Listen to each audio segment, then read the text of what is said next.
Thank you very much.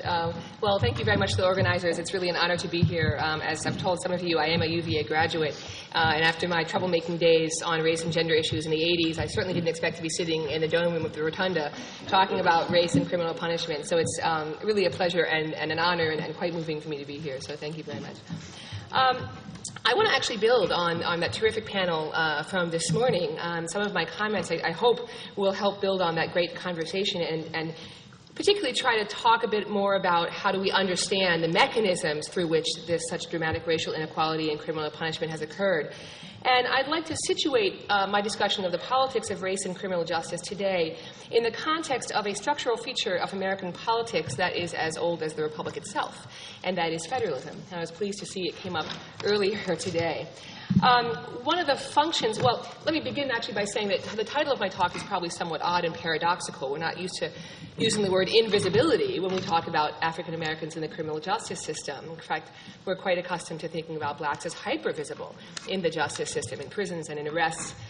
So what do I mean by invisibility? Well, I want to suggest to you today that one of the functions of American federalism has been and continues to be the invisibility of blacks as victims of violence, both in terms of long history of their invisibility as victims of white violence, but also today, their sort of invisibility as victims of street crime.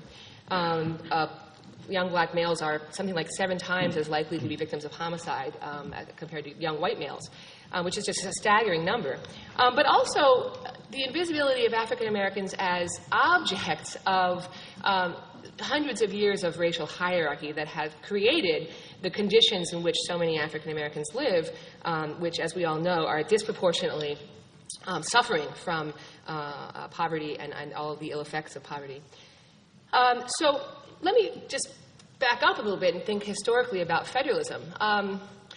It was probably inevitable that some form of federalism would emerge after the Revolutionary War, given that the states predated not only the Constitutional Convention, but the Revolution itself. So, you know, the fact that some kind of federalist arrangement came out of the Constitutional Convention isn't surprising, and there were lots and lots of reasons for that, why people wanted to maintain some sense of state autonomy. But of course, one significant reason had to do with protecting slavery. And a lot of legal historians have written very persuasively about the ways in which the Constitution was framed in ways that really managed the slavery problem quite effectively by really essentially ensuring that slavery would not end until the slave states wanted it to, which of course they never do, and thus comes the Civil War. And of course, in the aftermath of the Civil War, we have the sort of the collective American amnesia is that the vestiges of slavery are done away with in the aftermath of the Civil War. But I want to suggest that, in fact, the institutional arrangements of federalism that accommodated slavery continue to pose problems for addressing problems of racial inequality and criminal punishment, and actually I would argue racial inequality generally. So how does that occur? Well, I just want to tell you that sort of briefly what I think most people who think about racial inequality and federalism think about as the major problem of federalism and racial inequality. And I should be able to, there we go. The standard critique is the states' rights argument, right? That the problem with federalism is that it empowered states to block racial progress. So a lot of legal historians, a lot of political scientists have made this argument, rightfully so. We can see certainly a lot of evidence that federalism facilitated the blockage of civil rights acts, contributed to the racially biased implementation of social programs like the GI Bill, for example. The former Confederate states lobbied very hard to make sure GI Bill benefits would come through states, not the federal government, and they were very racially disparate in their distribution of those benefits.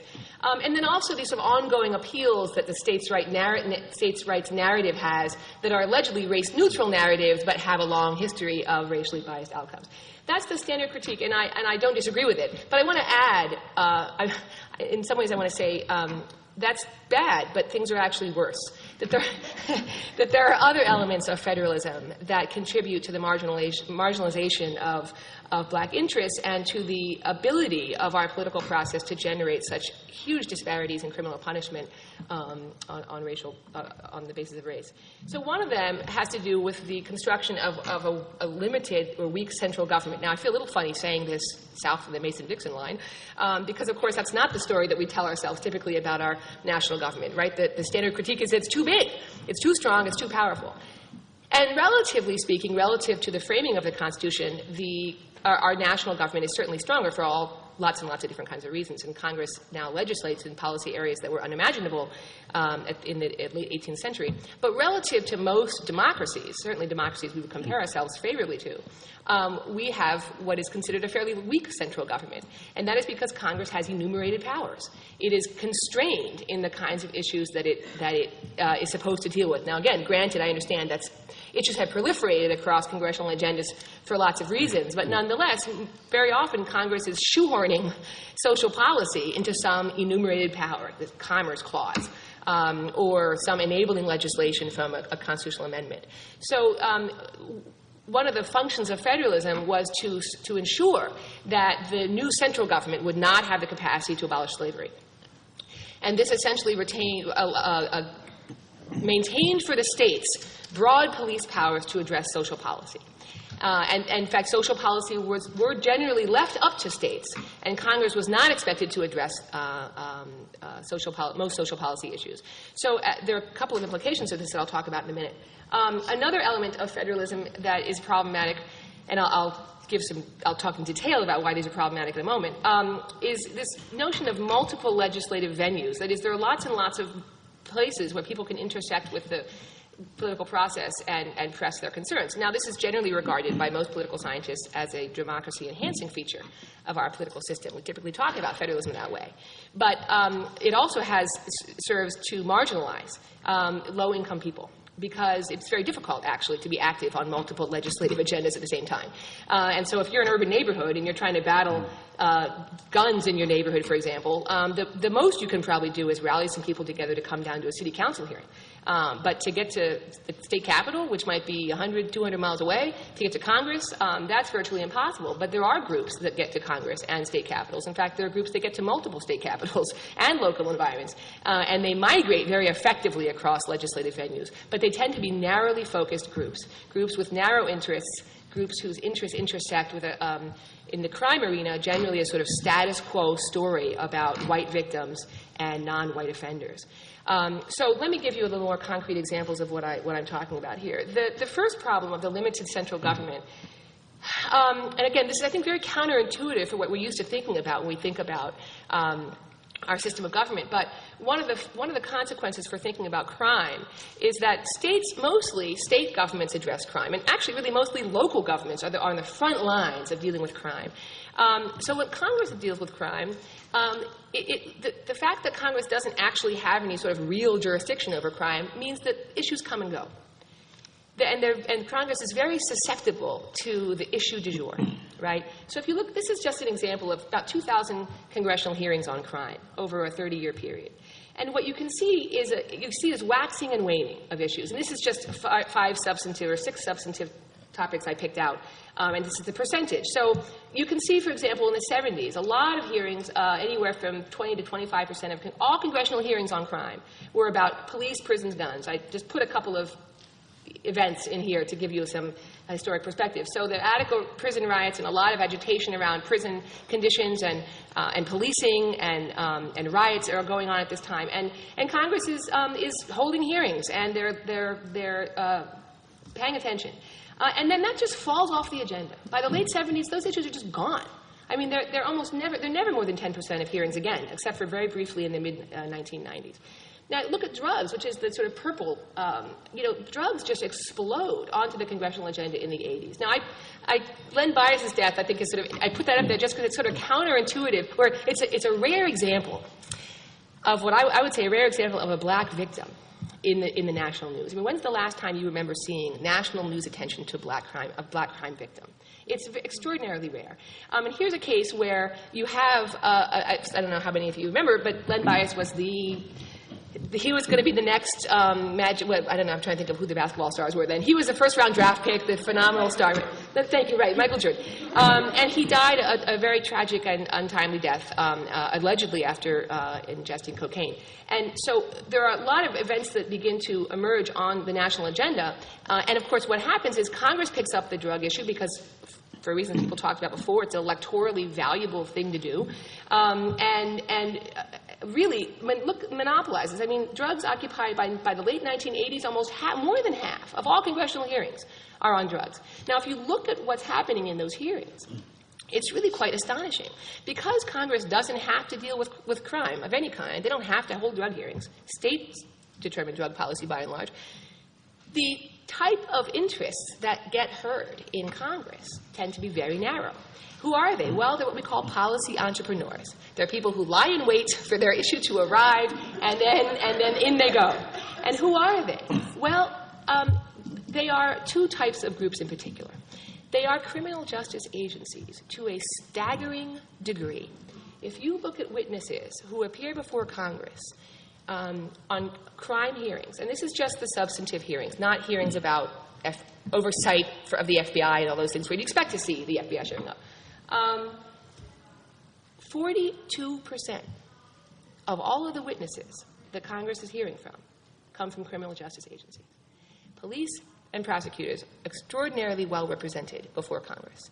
If you look at drug hearings, this is all those issues I just showed you, but actually it doesn't matter which issue you select. Criminal justice agencies dominate.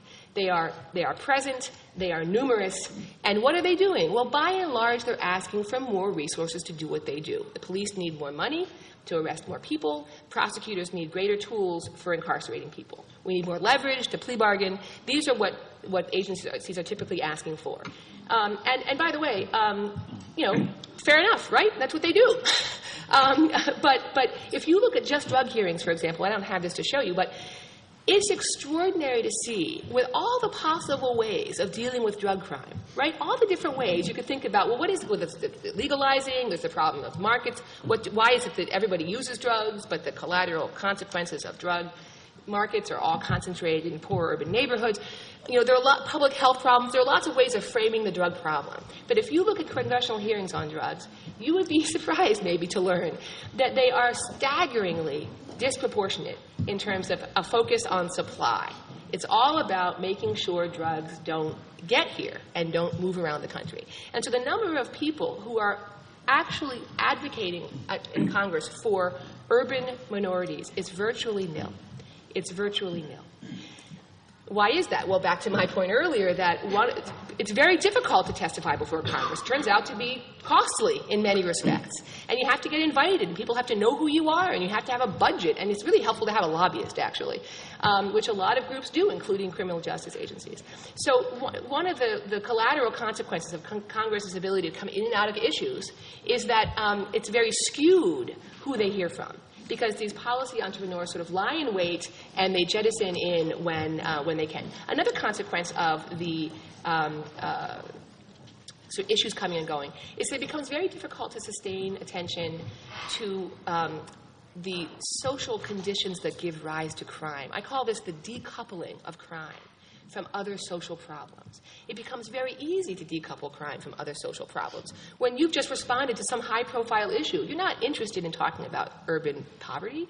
You're not interested in talking about schools. You're interested in responding to the high-profile event that brought attention to the issue in Congress. And you can do that because no one's necessarily expecting you to address this problem to begin with.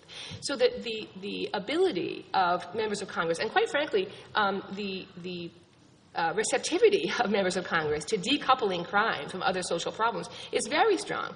There aren't a lot of incentives for members of Congress to talk about racial inequality in criminal punishment, but there are lots of incentives for them to talk about the scourge of the drug problem or crime in schools. And so it becomes very easy when Congress is just one venue among many to dissect crime and pick it out of this whole range of social problems that we all know are so intimately connected, and to dissect crime as a whole separate issue. And one of the ways I measure that decoupling, by the way, I'll just show you this very briefly because I don't have a lot of time, is just looking at where, which committees hold hearings on crime. And this is over, again, those 30 years.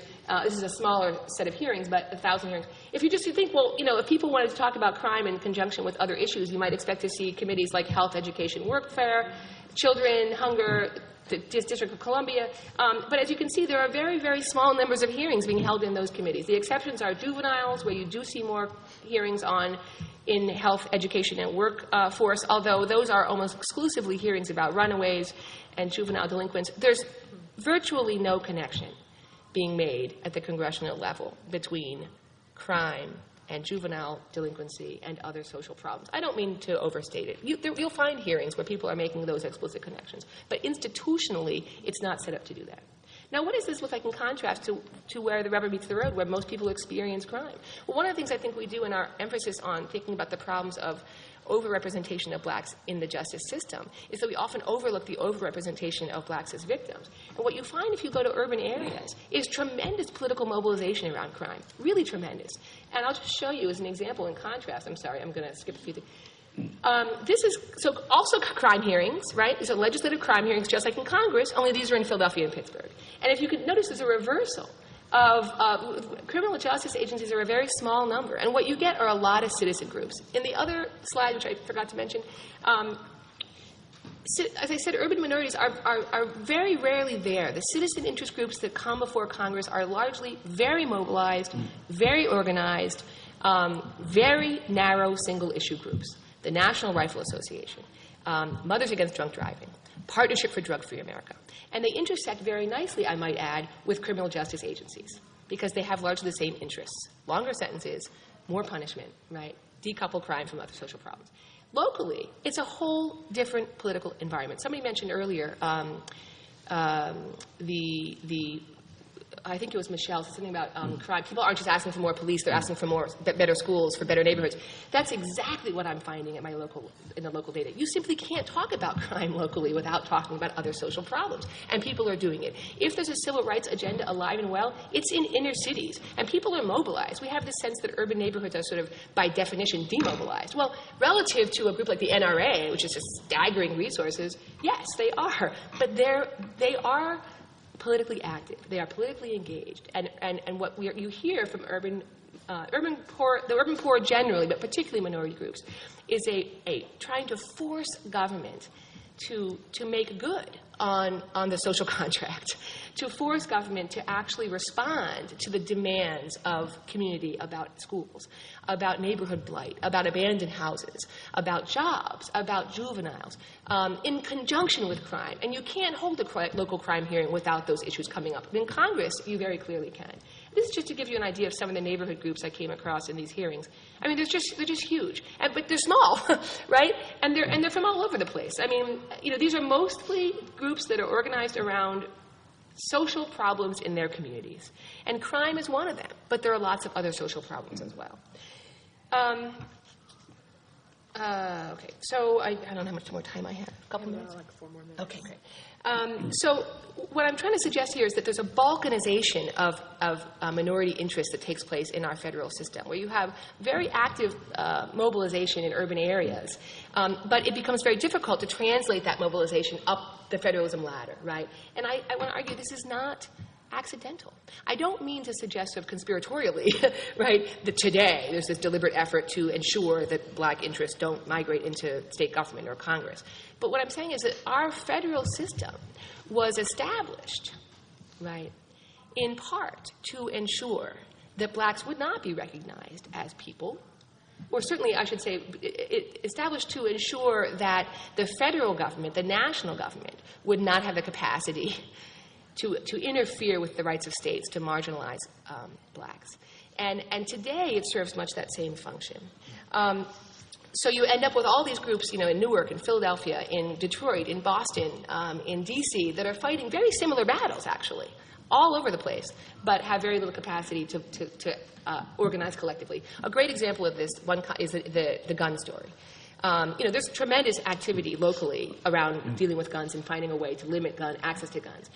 But the NRA is probably one of the greatest success stories in terms of groups exploiting federalism, because they're very, very good. When Philadelphia is trying to restrict guns in Philadelphia, they go to the legislature in Harrisburg and they say, you can't have different rules across the state. You have to have uniformity. When Congress is trying to legislate on guns, they say, you can't have uniformity. You have to have diversity across the states.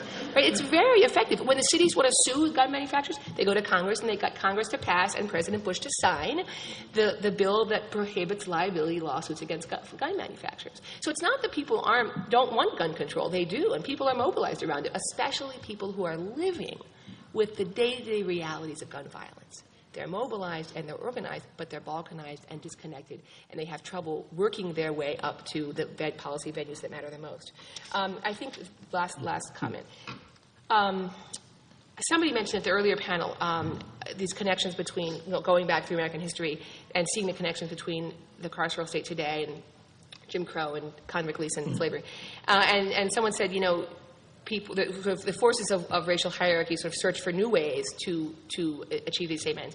I would argue that people don't have to search for new ways to maintain racial hierarchy, that there's a ready-made, built-in mechanism for limiting the ability of the central government to address the broad social problems facing problems of racial inequality and criminal punishment and racial inequality generally, a built-in mechanism for decoupling crime from the social conditions that many poor people live in, particularly African Americans, and for ignoring black interests.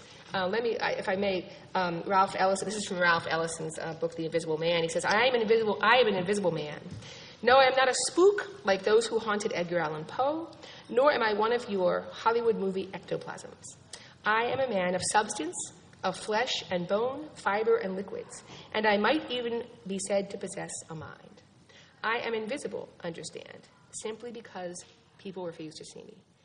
I suggest that the fact that we have such a high rate of incarceration for African Americans, such a high rate of interaction with the justice system, is not only a failure of white racial attitudes, a failure of white attitudes to progress, which it is, but it's also a failure of American democracy, because it renders largely invisible African American political mobilization to force our political institutions to fulfill the social contract.